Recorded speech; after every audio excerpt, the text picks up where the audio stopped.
Hey friends, welcome back to the kitchen. Today I'm going to make our family's favorite, and I do mean favorite, fall dessert. And it's pumpkin bars with cream cheese icing. These things are glorious, and I start making them every fall, and we can't get enough of them. I hope that you enjoy this recipe. Let's get started.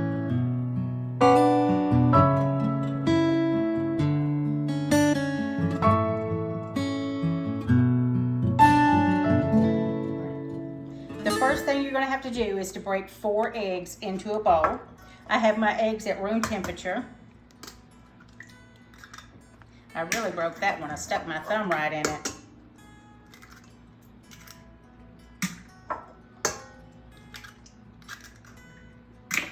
This really is a wonderful dessert. I found this recipe years ago, and it's the first recipe that our family goes to in the fall.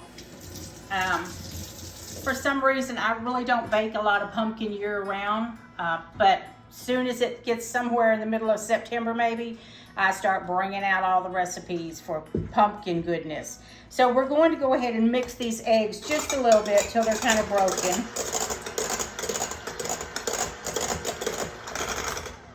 Yeah, I put my pastry mat down today. When I'm not using my stand mixer and just using a bowl, it seems like the bowl wants to go all over the counter. So today I got wise and I put my pastry mat down so things didn't scoot around on me. To the eggs, I'm gonna go ahead and add sugar. And the amount of that is, I've got to look at my recipe for you guys, giving you the right amount. 1 2/3 cups of sugar. And then we're going to put 1 cup of oil. Now this is the oil of your choice. Of course, I would not use olive oil. I've told you guys that before. So you've got sugar, oil, and 4 eggs so far.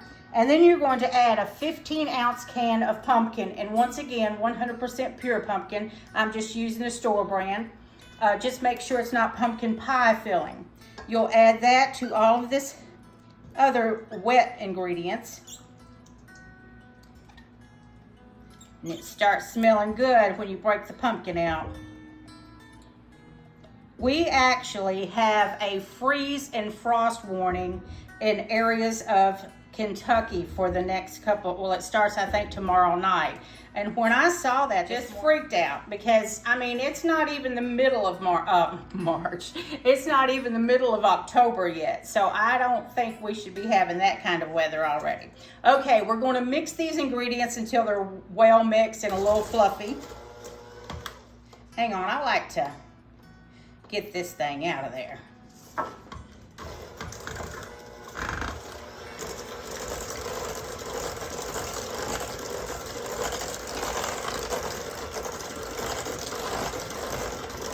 Doesn't take too long. So that is our wet ingredients all mixed up.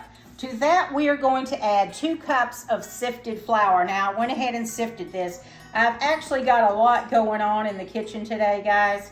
I'm making 2 loaves of sourdough bread at the same time, so I'm having to watch my timer to make sure when that goes off, I gotta stop this for a second and stretch and fold the sourdough bread. So we're gonna mix this flour up. And while that's going, I'm going to go ahead and put in a teaspoon of salt, 2 teaspoons of baking soda, 2 teaspoons of cinnamon, and 2 teaspoons of baking powder, a teaspoon of baking soda. I'll get y'all all confused. But I will leave the recipe down below, so don't be alarmed. It'll be all right.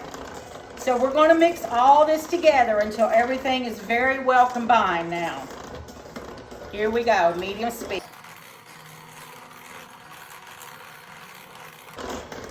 Always make sure that you scrape down the bowl and the bottom of the bowl especially, because we want everything to be combined well. And there could be a little bit of flour down there sometimes that just don't want to get mixed in. So we'll scrape the sides down and we'll beat a little more. I love sharing recipes. I have, like I said, made this for years. Go ahead and get rid of these. I've made this for years, and there's some young girls that live in South Florida that I'm sure would like to have some of this right now because they used to eat in my kitchen a whole lot. All right, I'm going to get my pan This is going in a 9 by 13 pan. I've already greased and floured it. And I also have parchment paper down in there. I just always do both. It's just, I'm always afraid of something sticking if I don't. I'll go ahead and use this one.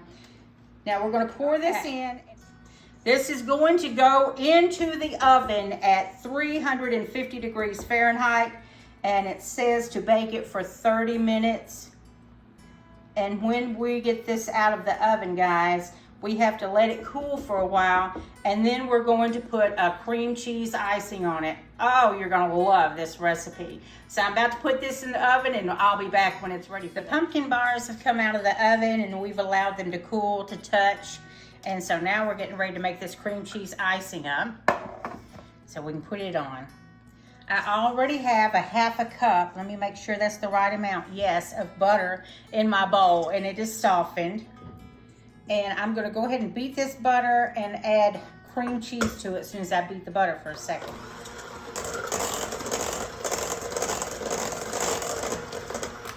Okay, now I'm gonna add cream cheese, just a whole block of cream cheese. This is the Philly brand, but any brand will do. I have used store brand. Beat these two together until they're nice and creamy.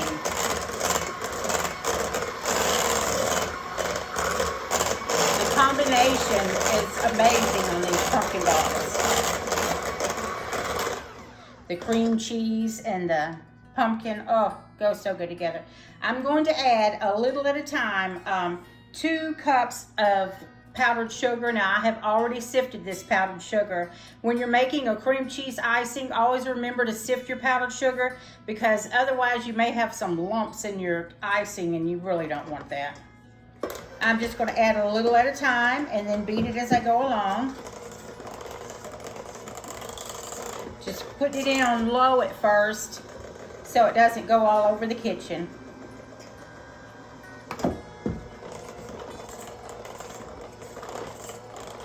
The sweetness of this icing is just perfect for these pumpkin bars. I can't wait for you guys to try this recipe.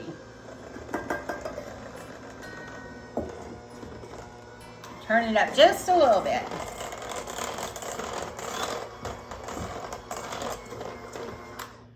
And then we'll put the rest of it in and mix that up real good.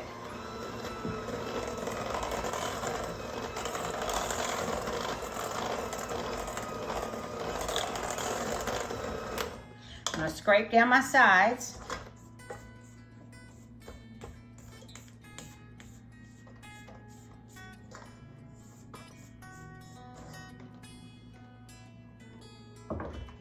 And beat it till it's just super smooth. I don't know what super smooth is, but you'll know when it's super. Now, if your cream cheese has set at room temperature for a while and your butter is nice and soft, it will not take it that long to get to that creamy texture. I'm going to now put my 1 teaspoon of vanilla in here.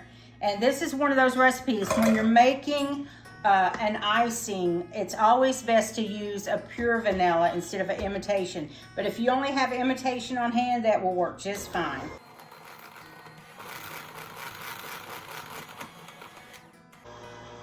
One last scrape down, guys, and then we're going to spread this on.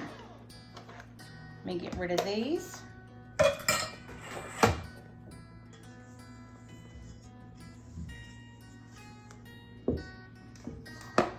Okay, here we go.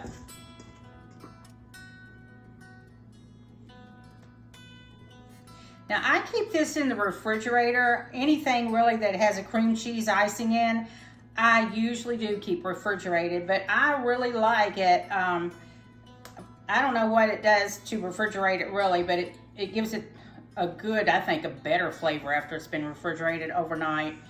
And I just have always kept anything that has cream cheese icing in it refrigerated. And you just want to get a good, even covering all over them. I can't wait to cut into this. My little taste tester hadn't been hanging around me much today. He's doing his own thing in his own little world today. So he might get him a piece of this after dinner. But I am going to cut a piece and let you guys see how it looks on the inside. And it's just so good. I can't wait for y'all to try this recipe. Okay, here we go. That's all there is to it, guys. It's just that simple of a recipe, but so delicious. All right, I'm gonna cut a piece of this. Let's see how yummy it is.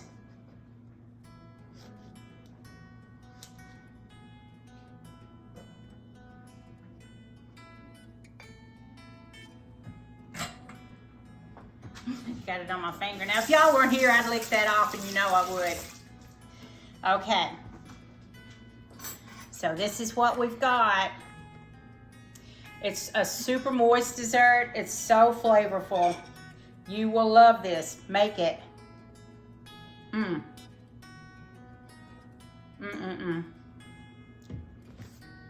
Always delicious, guys. Make sure you try this recipe. I'm going to link it down below. Your friends will love you for making this and sharing it with them. Thanks for coming back to the kitchen. You guys, I'll see you next time, and be blessed.